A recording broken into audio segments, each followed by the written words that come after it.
Kange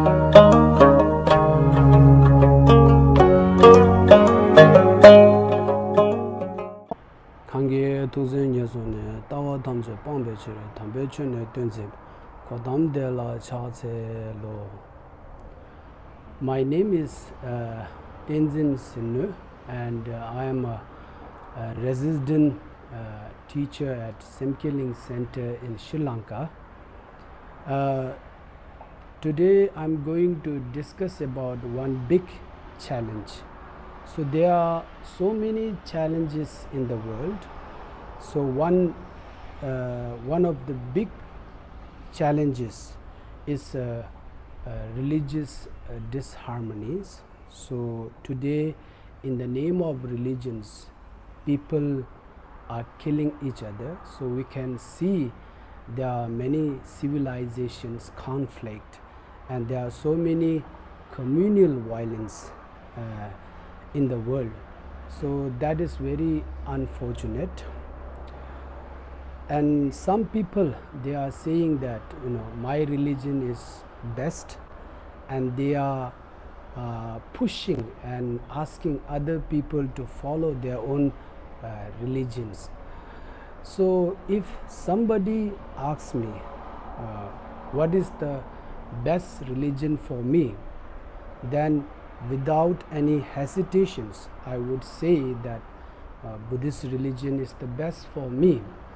But that doesn't mean that Buddhist religion is best for everyone. So some people Buddhist approach may not be very suitable, or Buddhist religion is not appropriate for them. So for these people, Buddhist religions is not good for them. So all the religions, they are like medicines. So if you look at the value of medicines, the value of medicine is to cure your illness. It doesn't matter how much big amount of the money that you have paid for the particular medicines.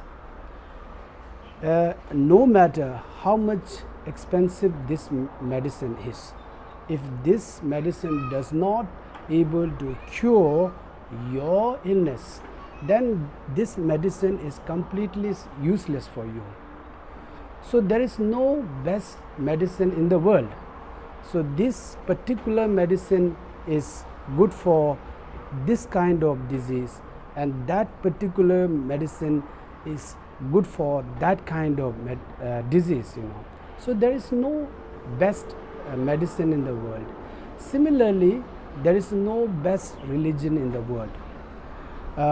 For some people, Buddhist religions are good for them. For some people, Christian is best for them. So there is no best religion in the world. So if you look at the Buddhist communities, there are two big groups.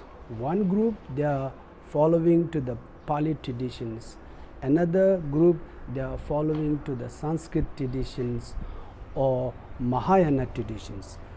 Tibetan Buddhism is one of them. So if you look at the Tibetan Buddhism itself, there are so many traditions. Some people, they are following to the Kagyu traditions. Some people, they are following to the Nyingma traditions. Some people, they are following to the Sakya traditions. Some people, they are following to the Gelugpa traditions. So Buddha has taught so many philosophies. Buddha did not teach all these philosophies because he was confused. Buddha knew that there are varieties in his followers. So Buddha knew that there are so many followers has their own mentality, different mentalities and mental dispositions and their interest. If you look at the Buddha's own lifetime, Buddha was not able to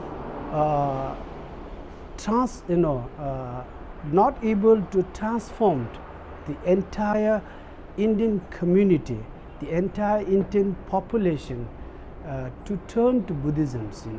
So that is the fact.